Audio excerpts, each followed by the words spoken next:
Okay, we got the losers bracket final, and boys, it's a Cho'Gall game. We got the big fat ogre in the game here. It's a best of 5. We had the Heroes International, the first qualifier for North America. On the left hand, it's Diamond Hands here on Brax's Holder. They're facing off against the Anti-Clown Association. And we got Habi on Stukov, Mocha on Greymane, Nintori on Malthael, Yeah Boy on Hogga, and Caesar Salad is playing Mirrodin. To the right side of the map, ACA with Got Filth on Cho. We got Bellas on Gal. Vince is playing Johanna. We got Kelsey on Junkrat and June on Brightwing. Never change, North America. Never change. Game number 1, and we immediately got a Cho'Gall. That's how you do it. So again, if you're not really familiar with the tournament here, this is the first qualifier for North America for a big international tournament that is happening in Miami in October, 14th to 16th of October. And if you want to have more information and you're watching this on YouTube, feel free to check out the links in the video description, or you can go straight to heroesinternational.net. $11,000 of prize money are on the line. We have Korean teams on site. We got European teams that will make the trip to Miami. And of course, 3 North American teams that will represent NA. And they're currently fighting for the ticket for the first one. This is the loser bracket final. The winner of this goes up against... yeah, I forgot the name right now, but 30k, yes, 30k in the grand final. Well, there's a little bit of a twist to all of that, and I'm going to talk about this at the end of the video. But if you're also wondering why exactly we don't have a draft here, it's pretty simple. I'm casting these games from replay, so I don't know the results and don't know a lot about who's going to advance and what exactly is happening in the games themselves. But as the games took place live, there's obviously a time difference to deal with, and most of the time you also had still some European games going on. So therefore, these are being commentated from replays. Replays don't include any draft information, and therefore this is all without it. But at the same time, this is happening. We have the first beacon popping up here. Braxis is also a map that you don't see all that often, at least not when you're looking at the European meta. North America locking it in though. Cho'Gall at the top going up against Malthael, so there's definitely a couple of counter picks that happened.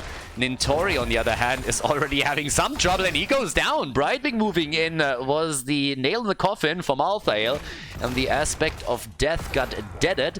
So we have some percentage damage against the hit point heavy ogre with Stukov, sorry, not with Stukov, with mainly Greymane and Malthael. Greymane likely going to go into the bullet on level 10. Cho'Gall obviously hero that scales into the late game, so we're going to see how much damage they can do with him. But yeah, it's just wild to me that NA comes out with Cho'Gall straight up on map number 1. So ACA... it's also interesting if you think about it. The name is literally Anti-Clown Association, and then they're clowning around with Cho'Gall. Now, to be fair to them, Cho'Gall was for a long time meta in North America. With a long time, I mean half a year. That all happened after HGC was already dissolved by Blizzard, but they really had a Cho'Gall meta for half a year. And even the Europeans, then when they saw that, were dabbling in Cho'Gall for a couple of days, and were thinking like, maybe they got something. And after most of the Cho'Gall teams got completely murdered, they realized that this is not really a thing for Europeans, so they just let it go. Brightwing was also let go here, so the fruit fly is down. Twishwing, the first one to fall. We have a little bit of an advantage for Diamond Hands as they're locking more percentage point towards the beacons. This is not a winner-takes-all objective as most objectives are, so with 68%, this is already a pretty nice move. Greymane going down to the top lane, on the other hand, makes this a little bit tricky to hold. But it's 88, 90%. I don't think they can hold the entire thing, though. 94%! And there's a pretty strong incentive now for ACA to make sure that they're getting at least a bit of a double beacon control, because if that doesn't happen, then they're going to be in a world of pain with that first objective. There's the kill on Stukov, nicely done. June moving up and down on the map with Brightwing is really doing a number on the blue team. That's 3 kills to 1. So, yeah. Level 7 is also soon popping in. They're also trying, of course, to get their own kills here. But at least the objective control has been firmly in the hands of Diamond Hands. No pun intended. They get a kill on Jojo, and if they are able to rotate somebody up to take this one again, then they might just be able to get the first big Zerg wave. The problem, of course, for them is that they're starting to lose some control over the top structures. Now they're repaying the red team at the bot lane in kind by taking this wall down, and only Junkrat is trying to deal with all of this. The fight at the top is now centering around the beacon again, and I guess this is going to be a 100-0 Zerg wave. And that's going to be difficult to deal with. I mean, ACA, they have some tools. They have Junkrat, they have the wave clear of Jojo, they also have Cho'Gall. But there's a lot of damage coming through the bot lane already, and Diamond Hands is starting to chunk down that fort before the Zerg wave even arrives. So it's already at 50% HP at that point in time. Top side is being defended too. So as good as the early game looked for the red team with the kills that they got at the top, this is starting to become more and more tricky. I mean, this is getting real difficult here, because have fun stopping that. If they lose the keep this early in the game already, that would be a disaster. And Cho'Gall is currently moving down to the bottom of the map to prevent that from happening. But this is a lot of structural damage. And yep, Cho'Gall moving out. The gate has been opened though, so they have vision now too. But I think they will be able to keep the keep. Unless, of course, Cho'Gall gets murdered here. And he is able to move out. But they're pushed back a little bit, and there's at least some damage that's going to happen. It's not going to be a whole lot, but still, things are starting to get a bit more tricky for the red team now that they've lost bot lane control. Losing that fort is a problem, because they also lose that sustain the Fountain gives them in big team fights. And since they're trailing behind in experience as well, level 10 is going to hit soon for Diamond Hands. Unless, of course, there's a few more kills coming in for ACA. If they can close the experience gap, that would really help them here. And they're trying. They're trying against Mokka in particular, but Greymane is able to move out. And Cho'Gall's survivability is very likely also plunging a bit once that level 10 is connected, because last rites for Malthael is going to be a problem. He goes down that way. We also have the bullet for Greymane, so a lot of targeted damage against Cho'Gall himself, where June is in particular going to be needed to help him out here. So this is going to be real tricky. But yeah, I mean, right now, there it is. Ooh, Nitori! Oh, that should be a kill! Can he get a heal? And he actually survives! Damn son! Malthael was so low there, but they are able to keep him in play. And here comes the last rites, there's the bullet. So now Cho'Gall is going to be under a lot more pressure in these situations. And of course, while they have level 10 and ACA is still waiting for the rogue abilities, it's also going to be a pretty dominant position where they are going to try and take down at least the wall at the top fort to make this a bit easier to control. So here's the attack. Muradin is the one that is trying to slow them down as much as he can on the rotation, and that worked well for him. And oh boy, Brightwing coming in to make sure that Nitori is not dropping the last rites on Cho'Gall. But yep, as the beacons are getting announced, the entire wall has already been destroyed, and they're getting more and more damage onto the fort itself. Not sure if they can destroy the entire thing, but even dropping it this low is a big step forward. That's going to help them a lot here. I mean, thankfully for ACA, you can't destroy these fountains any longer. So that would have been even worse. We get the Hammer of Twilight, by the way, together now with the Twisting Nether. They're already dropping a few ults here. That last rites, on the other hand, didn't really do a whole lot of work here against Cho'Gall. But Hogga is still playing it out against Jojo at the bottom and is winning this big time. I mean, Vince is struggling here, and that keep is going to take more damage, especially if he continues to run out of mana and hit points. But yep, yeah boy is pressuring this, so eventually somebody will have to rotate down and help him. But it's not happening right now, and instead the top pressure continues.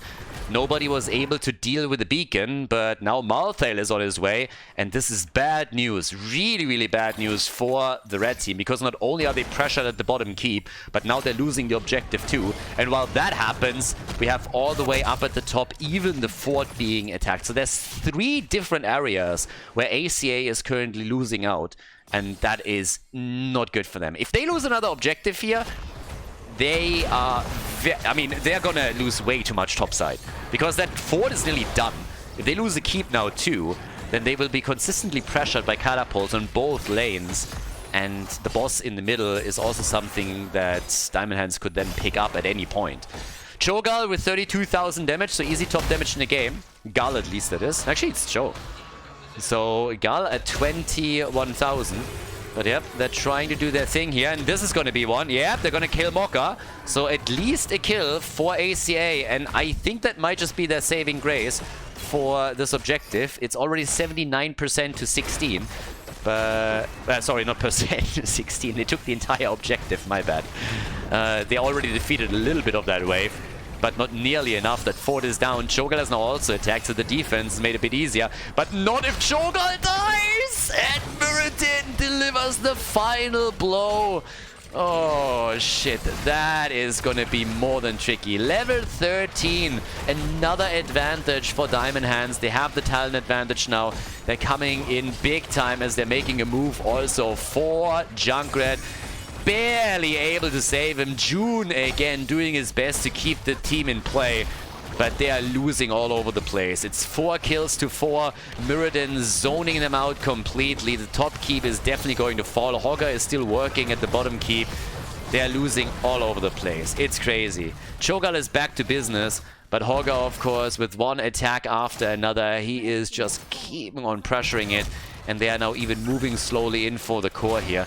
Malthel is also back to business, of course. Bot lane pressure, Cho'Gall is trying to take care of it, but that opens the top lane up. It's a 4 versus 3 here. And yes, they are nibbling at the core at this point. They are still trying to go for the kill. They still want Junkrat. They can't get him here. And Muradin gets bounced around a bit, but it's again more space for Hogger at the bot lane. Junkrat finally falls. The shield also is starting to take down. Can they last ride him? Nope, they can't. But Hogger, if he can get this bottom keep, then of course, in the long run, this is nearly impossible to turn around anymore. The core also very low on shields. This keep is not going to make it. And at the top, they're barely able to save Cho'Gall here. Well, are they now? No, I don't think so. There's the kill. Cho'Gall is dead again. That's a 2-level advantage. Talents are the same now that level 13 is ready for ACA. But it is a continuous pressure play. ACA is in a world of pain here. Game number 1 in this best of 5 is not looking good for them. The bottom keep has fallen now too, which means the entire 5-man of the blue team is collapsing onto Junkrat and the core.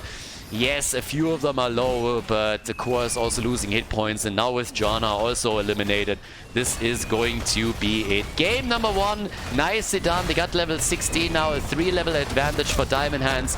They're going to take this. Well played. A 1-0 lead in the best of 5 here at the losers bracket final for the Diamond Hands against ACA. Cho'Gall going down in flames. GG. Before we head into game number 2, make sure that you subscribe to the channel if you haven't done it yet so you don't miss out on any future content here on Khaldor TV. Second game in the series, second game in the best of 5. The Heroes International Qualifier for North America continues. And on the left side, we got the Diamond Hands with a lead in the best of 5 now. Yeah Boy on Junkrat, AB on Karazim, Mokka on Greymane again. Nintori's playing Urel this time, and we got Caesar Salad on Nubarak. On the right side of the map, Kelsian, Sylvanas, we got Vince for ACA with Diablo. No Cho'Gall this time. June on Whitemane though, Bellas on Liming. And God Filth is playing Blaze. Again, guys, if you're checking this out on YouTube, make sure that you have a look at the links in the description. There's also a crowdfunding going on if you want to support the Heroes International. Again, this is the first big international offline event that we had ever since Blizzard cancelled HGC. If you would like to see more of those in the future and make the production better, help us to increase the production levels and everything, then have a look at the crowdfunding. Every single donation is going to be matched by our sponsor. So if you put in 20, 30 bucks, then it's going to be matched by an equal amount by them. So would be very much appreciated. So for Heroes of the Storm lovers, big opportunity to support the scene here. And we are going to find out which team is going to make it to Miami as the first seed of North America. In the grand final, we already have 30k waiting. They're of course one of the favorites for Miami to make it to the event. But it's not only about just getting the ticket, you also want to make sure that you have a proper seed, that you get the first seed in your region ideally, to make your chances a bit better of marching through the winners bracket. And by the way, once that the live games are starting for the Heroes International, I will be in Miami, Trickster is going to commentate with me, Michael Udall is going to be there, Fan is going to be there. And all of those games are going to be live streamed on my Twitch channel, so twitch.tv/Khaldor. If you go to heroesinternational.net, you can find the schedule, all the dates and everything if you want to watch it live. Heavily recommended, of course, so make sure that you check that out. Caesar Salad got checked out too, oof, and Nubarak gets kicked around a bit as well, so the Cockroach is eliminated. ACA opening game number 2 up with a quick kill against the front line. At the top, on the other hand, they're struggling a bit. There's a 3 versus 1 going on right now, with Kelsia trying to assist Blaze a bit. But that wall has seen better days. Both of those towers are taken apart. And, well, I guess that's the end of the gate. So the entire wall has been dropped. Now, if we compare this real quickly... Ooh, wait a second. There's the stun. Can they get the kill? Mocha jumps out and is able to rush away. But if you compare this a little bit down to the bottom of the map, not nearly as much damage done here. So from a structure point of view, we have the blue team taking an early lead. Now, of course, they lost the Nubarak in that little gank at the bot lane, but they're still doing pretty well here, dropping the wall and opening this top lane up a bit further. With the objective being announced in 5 seconds, both of the teams focusing instead of on the Shaman camp. Try and get that set for the first objective and for the first Immortal here. But Diamond Hands really, from the beginning, I mean, again, they want to go back to the grand final, back to a rematch against 30k.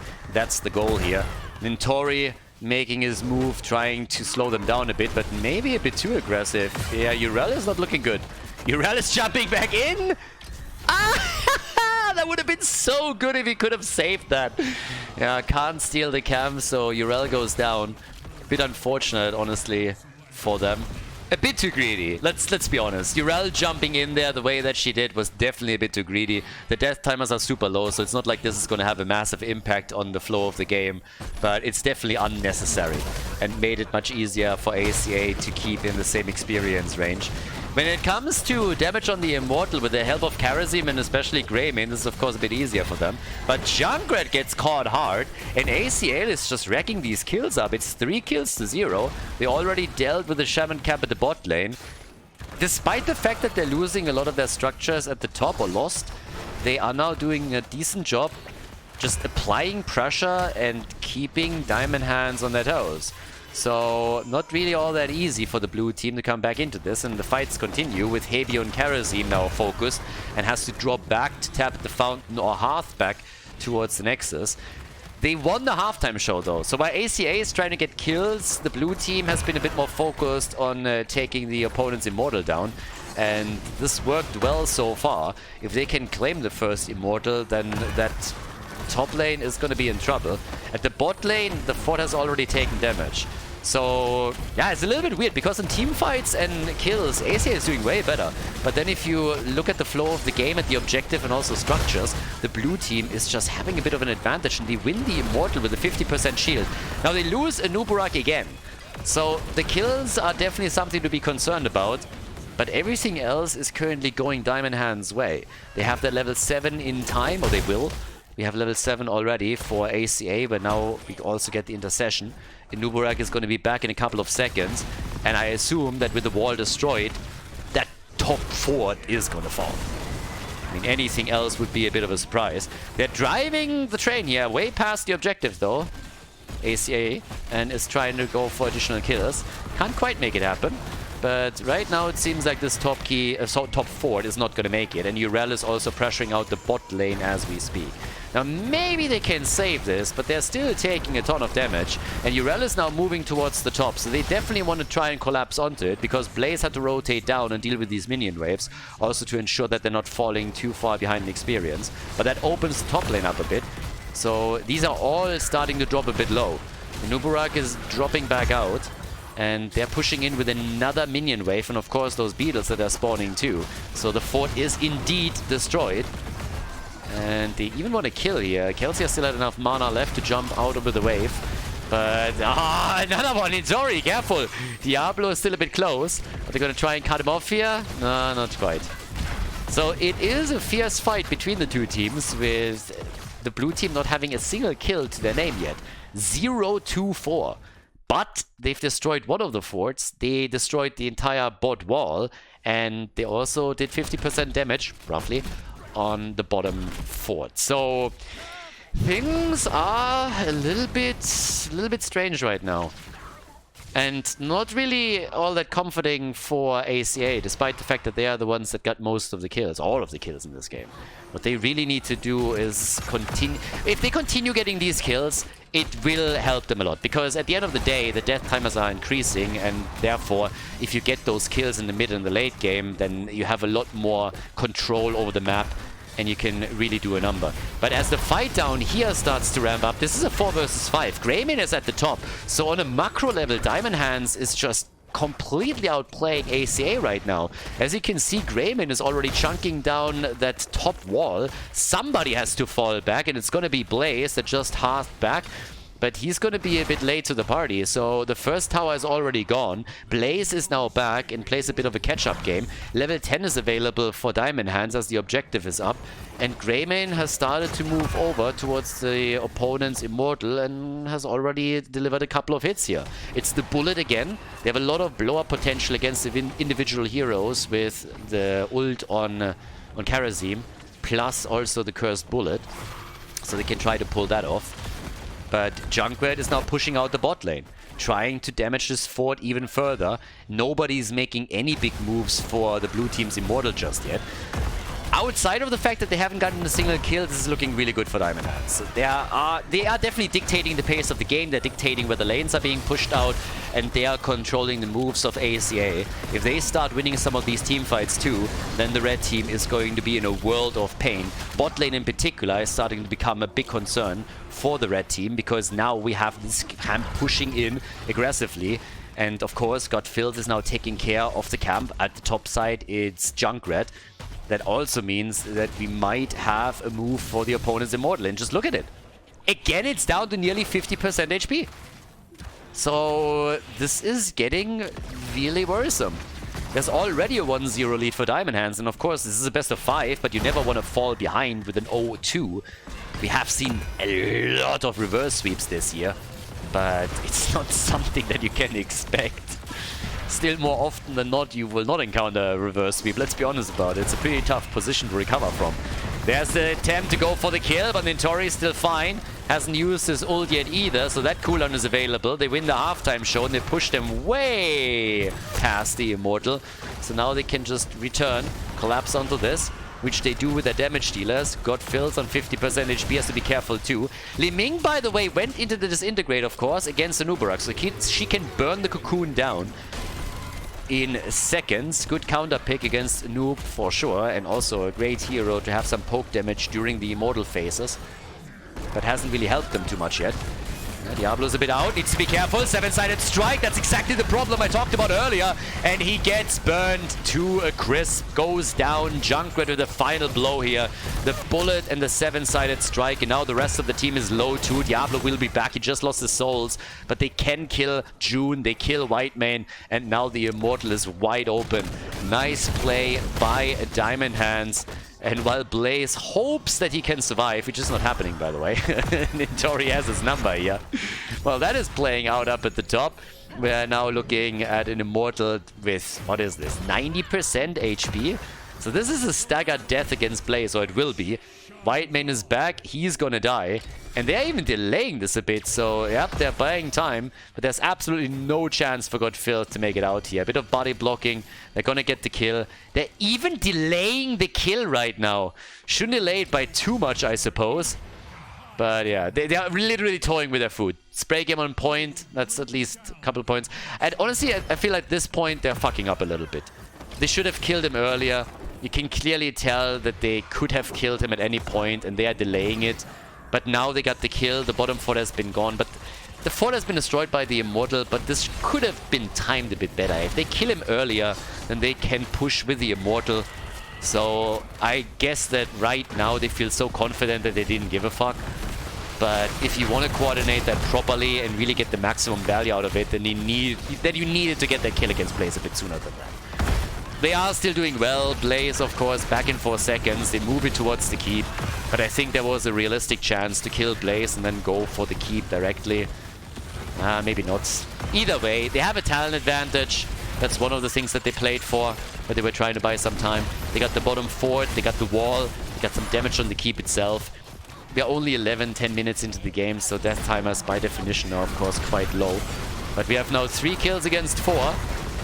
Wailing Arrow is already out. They're trying to get some hits in. The problem is that now the red team is also starting to drop a bit low. They had to bunker it up. And Vince, I would be careful. Bunker's out. Zip! Here comes Liming. Zzz. Lasers it into the ground. Every single time that Nuburak drops a cocoon, Liming just goes brrrr and lasers it away.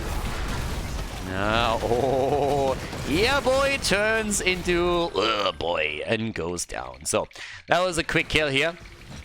But while they go for a camp, we still have catapults at the top, and some of them are already doing damage on the keep. This is the continuous problem here right now. You're just running into more and more catapult pressure on the top lane, and you just can't afford to do that.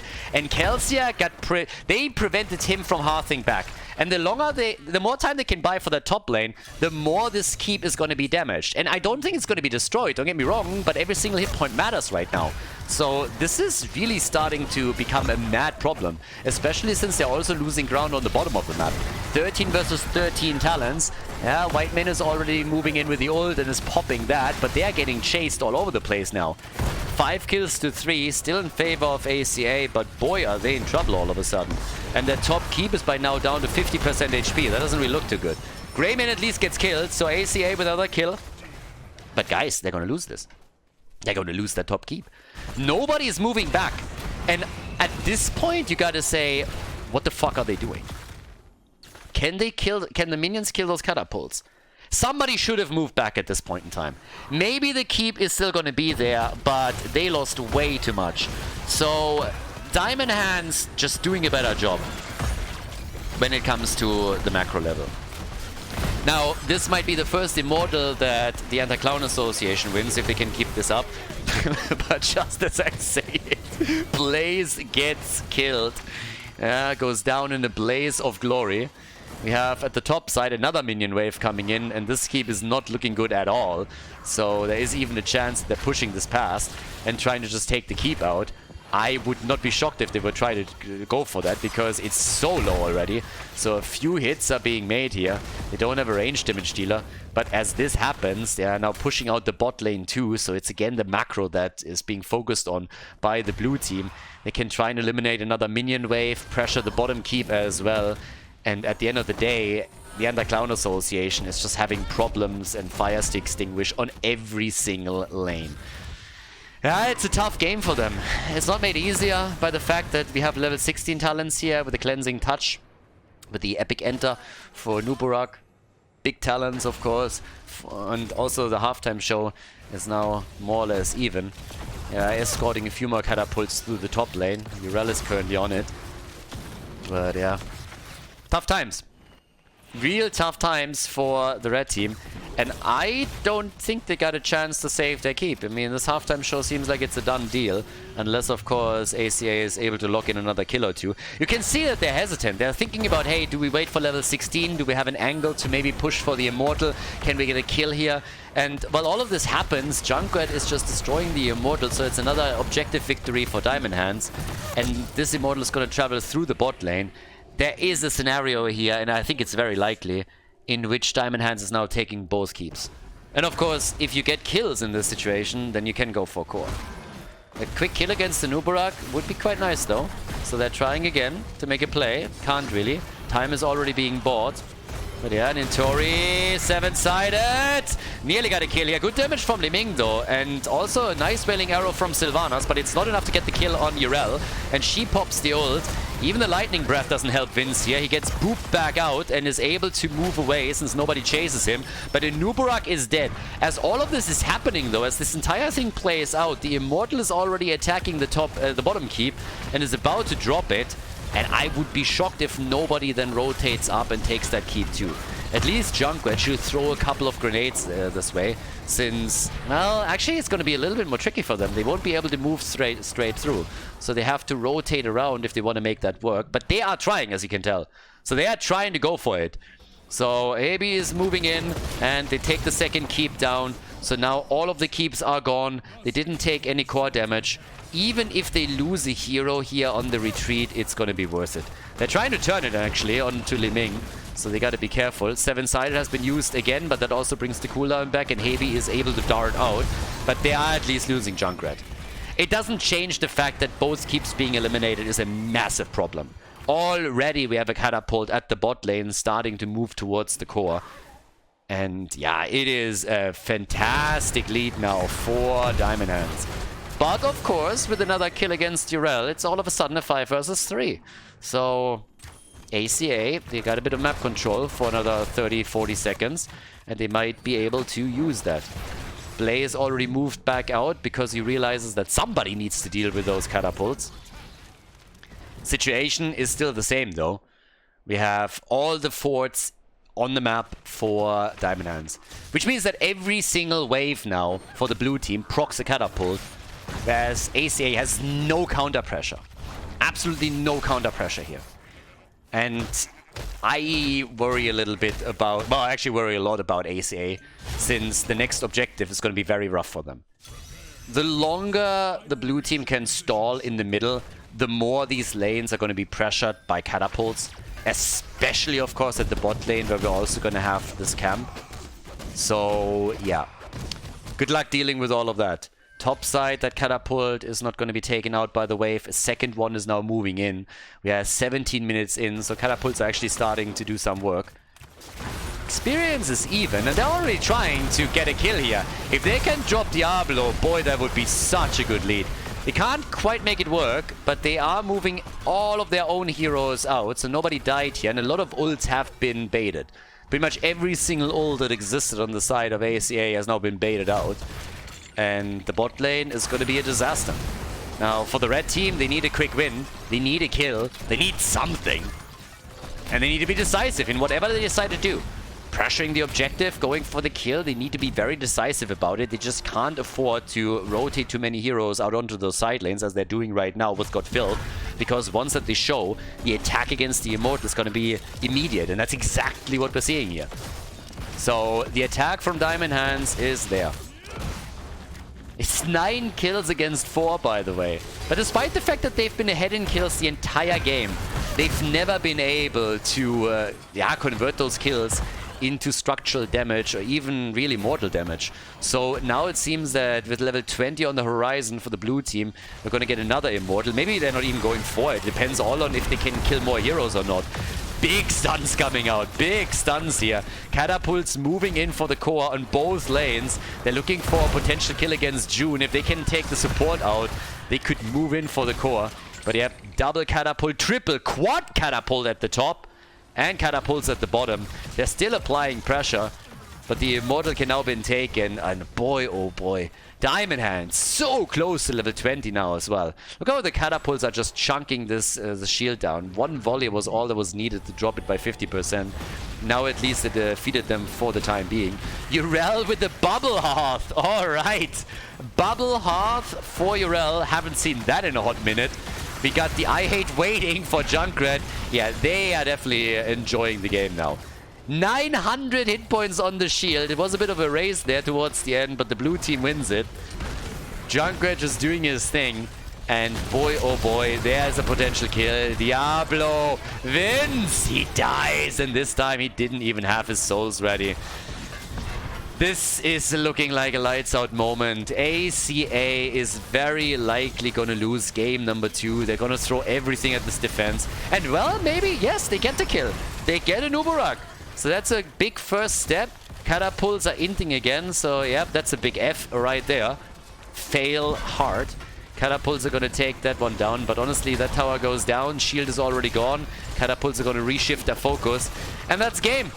That's going to be game one way or another. Nicely done. Greymane by now with 76,000 damage. Sylvanas with 73k. But well done. Well-deserved victory here for Diamond Hands on the second map. As we are headed to game 3 of the best of 5 with a 2-0 lead for the blue team. GG and well done.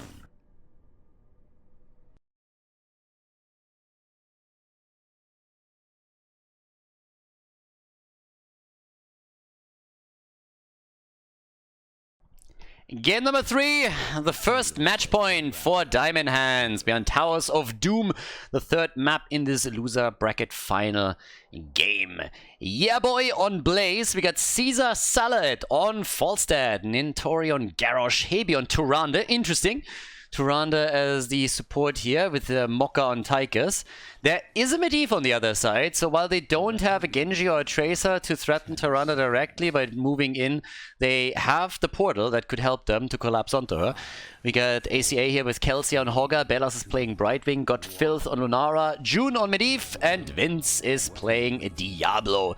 So technically they can also go into a ley line into Apocalypse, which is a nice wombo that was used in the past, but it's not as massively common anymore. So it's not like every single time that you see this particular combination it is played. We just had the other day an example of where they paired the two heroes up, used the ley line, but still played out the lightning breath with Diablo, as we're seeing so often these days. Interestingly enough, also an auto attack build here for Tychus, and with that they are targeting also Diablo a little bit. So not going into the traditional grenade build here. We get on level 1 the press the advantage, likely the combat tactician on level 4. And, sorry, later on level 7, and then of course on level 4 we will most likely see... Well, actually with an auto attack build you could go into In the Rhythm, but against Diablo it's usually more likely to have the teams go into the bigger they are. I mean, time will tell. Either way should work for them. This is obviously a little bit of a slower map. And ACA has to step it up a little bit. I mean, they're obviously down 2 maps now, so reverse sweep is the only thing that can really save them here. And that's exactly what they're going to be aiming for. If they can pull it off or not, that's a very different question. Especially game number 2 looked very good for Diamond Hands on the macro side. But the team fights weren't too shabby for ACA, so if they can maintain this a bit throughout the game and build on it, then they might have a shot here. But again, time will tell. We'll see. For now, it's just pumpkins that are being attacked. So the teams are going for the respective camps. Or at least I expected that. But it's actually only one team that goes for the camp. That's a little bit of a problem. The top camp is about to be taken. And even that... No, this is going to be claimed. Nice. Nice spray game. Showing dominance.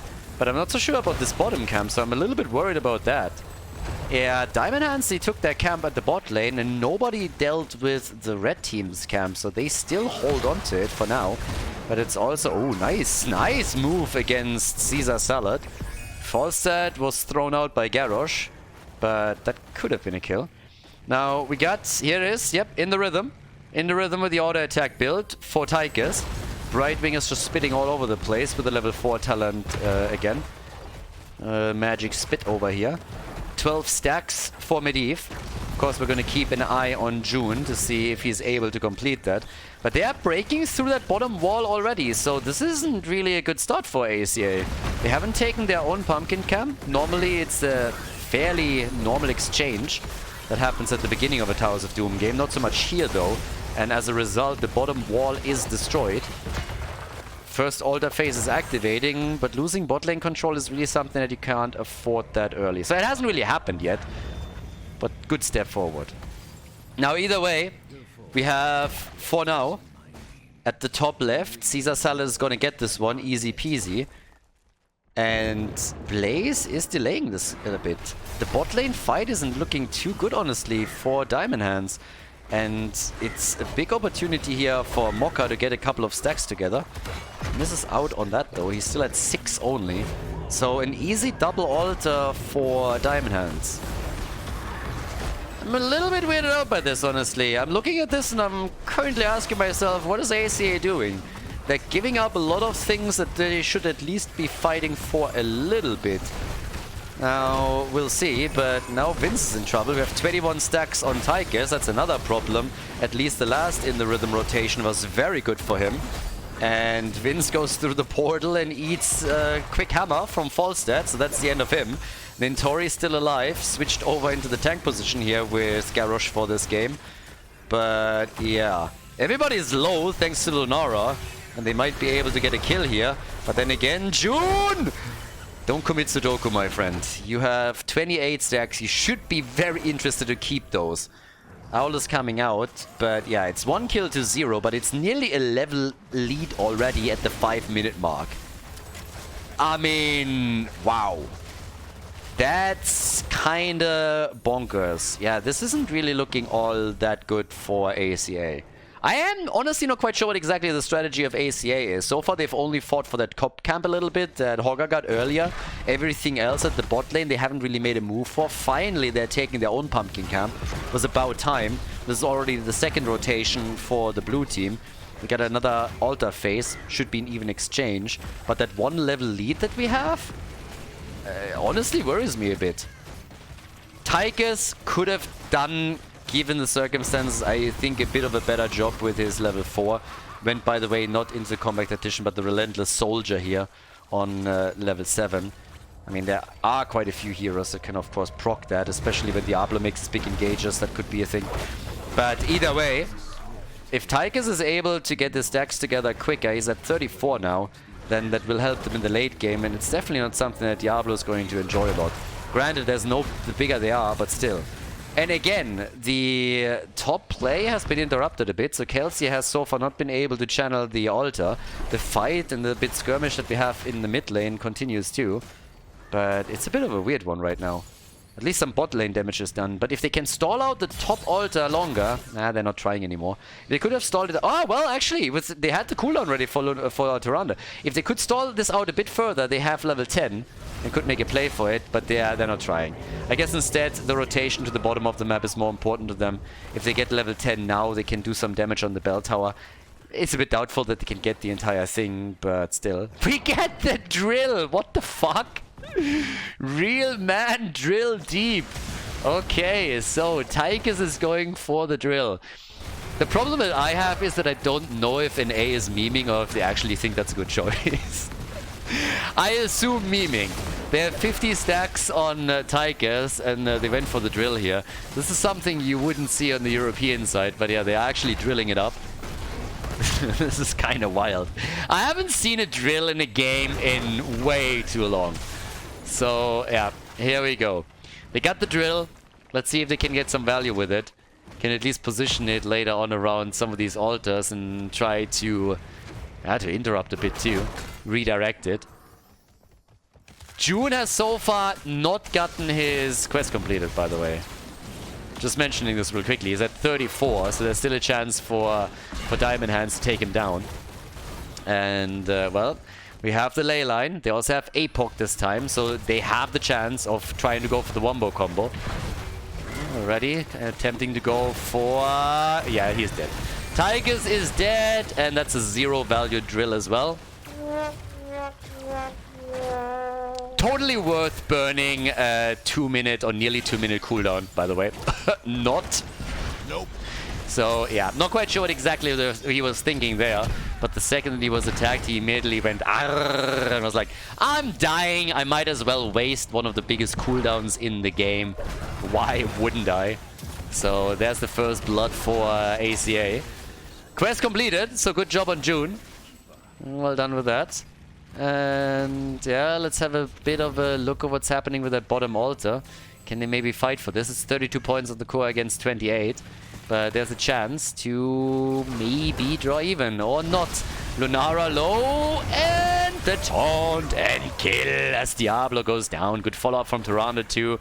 And they get the kill, they get the stacks. So by now we got Tychus on 65 stacks. And his damage output at 22,000. Lunara with the 29k is way ahead of him. But the 4 shots are now fired since the blue team has once again won the team fight. They were able to also take control over the altar and channel it through. Kelsey, is he in trouble? Order pulled, and he's out. Alright. So yeah, had to sacrifice his ult for the escape. But still, would have likely been in real trouble here if that's not a thing. But okay, so we got 7 hero damage on Blaze, by the way. Not bad. 7,000, but it looks funny. So yeah, 7,000 hero damage for him. Would be kind of awesome. I'm still a little bit used to the old numbers and the old display. It would be funny if somebody had literally like 7 damage after 9 minutes. So yeah, not quite Khaldor. Not quite. But yeah, so level 13 is in. We have them with the talents. It's a small gap, but again, they got it. And they might just be enough to get kills here. So this time they're really looking for the kill on Hogger. And that's a flip forward by Nintori. Job well done. The portal in an attempt to help. Brightwing is also moving. The entire team is now moving. They're actually saving him. They're saving Hogger. Not bad. I would have loved to have bet a penny on him. So, yeah. Hogger is still alive. They're still not quite done with this battle yet, are they?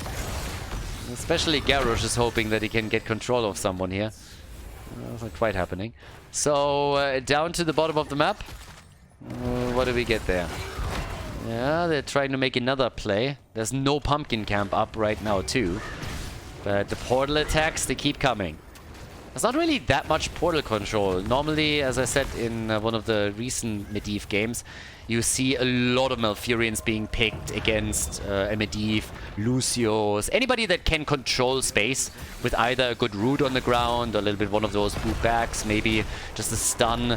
Anything that can really help you to deal with heroes that come through a portal are oftentimes picked against Medivh. Not so much in this case. They have some tools, but it's not necessarily anything that forces the issue. 73 stacks now for Tychus. There's the gas. Nicely done.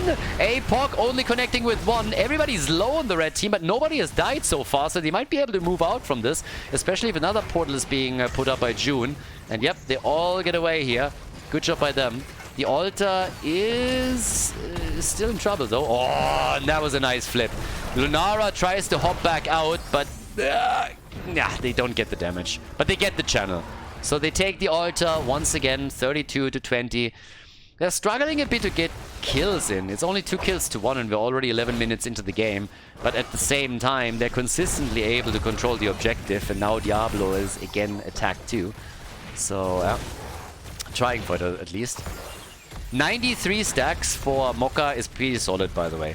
That's a very nice duration increase for his trade, which means that these fights are very annoying for Diablo. He can't really stay long in these fights, and he is going to take damage. Are you fucking with me? They're drilling on the camp. What? Really? You're drilling the camp? Oh, yeah, he's honestly acting like this thing is on a 40-second cooldown. So, yeah. I mean, I don't even know what to say to this. I can only imagine that half of this is just memeing. I don't think this would happen if they're playing against 30k here, or at the main event against one of the big contenders, because that's a pretty big cooldown that you're burning.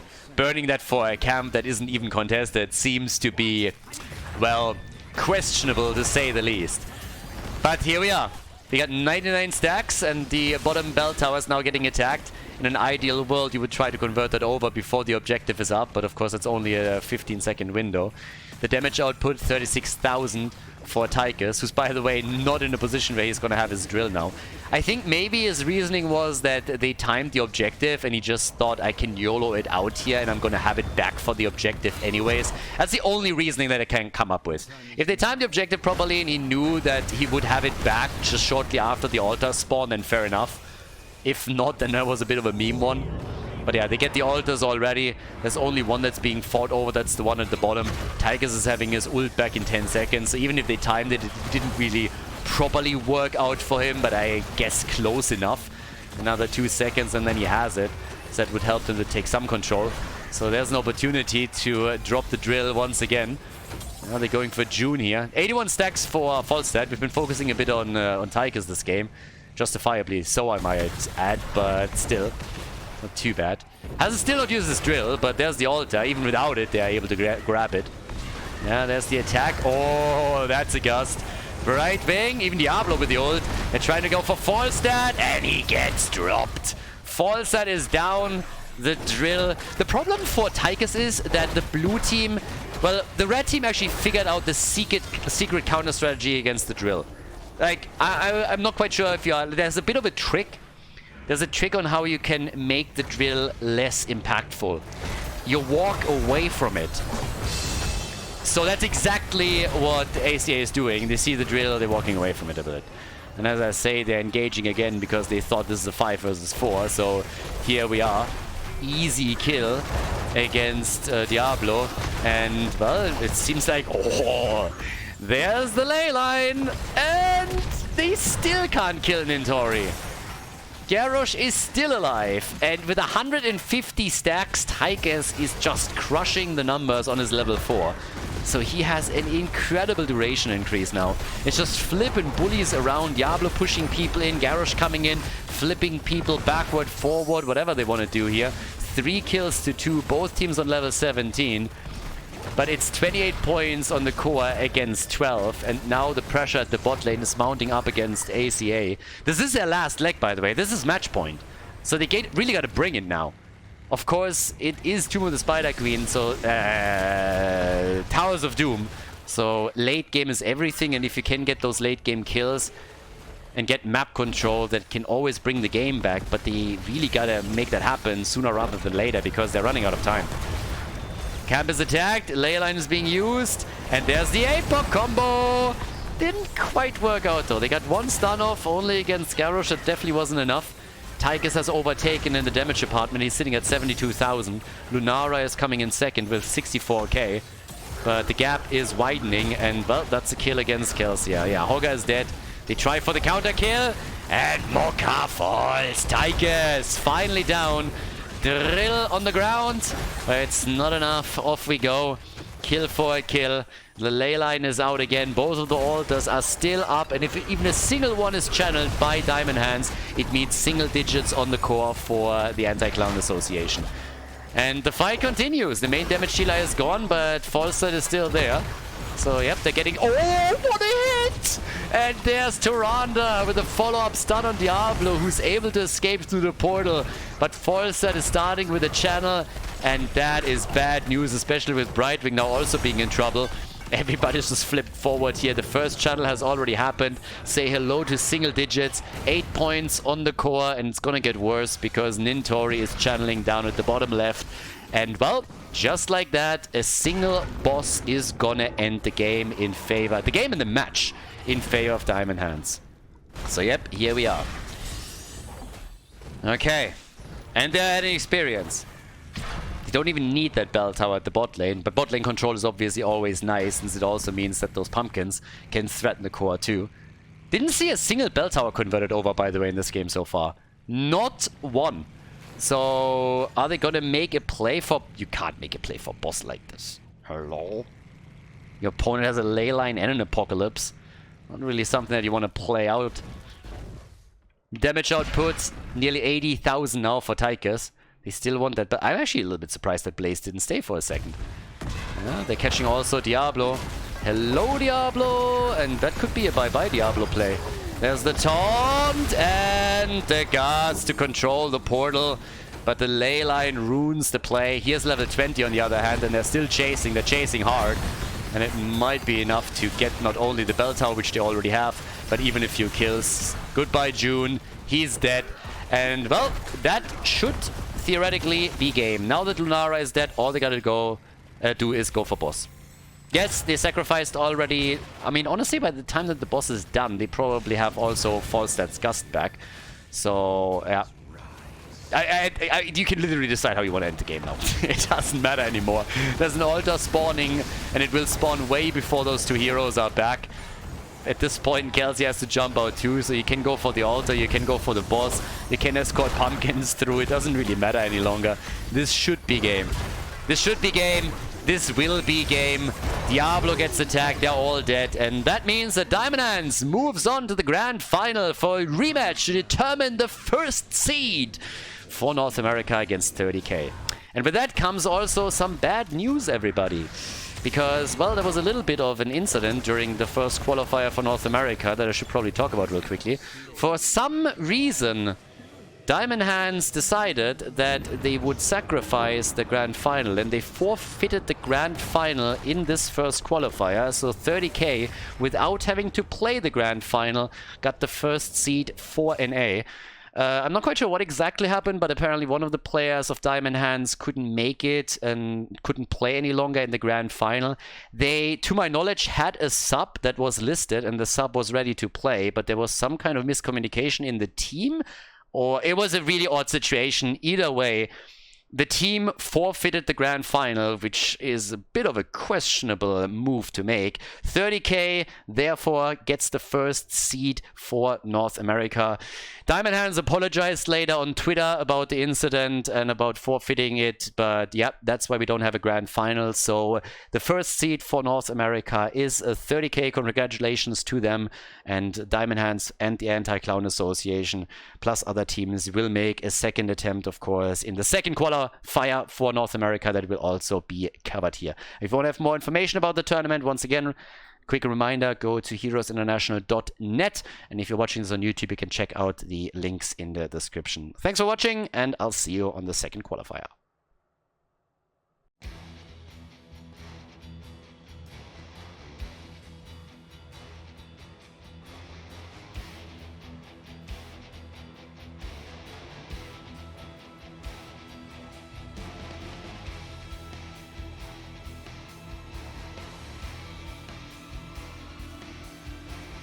Thank you everybody for watching the video today. I hope that you enjoyed the show and the commentary. And keep in mind that the spoiler protection that is going to run for the rest of the video is made possible by all the support on patreon.com. So guys, if you want to support my work, if you want to help me start new projects and keep the spoiler protection in place, please consider heading over to patreon.com/Khaldor. There's also a link in the YouTube description, and check that out. Thanks in advance, and see you guys next time with more esports coverage here on Khaldor TV. Have a great day.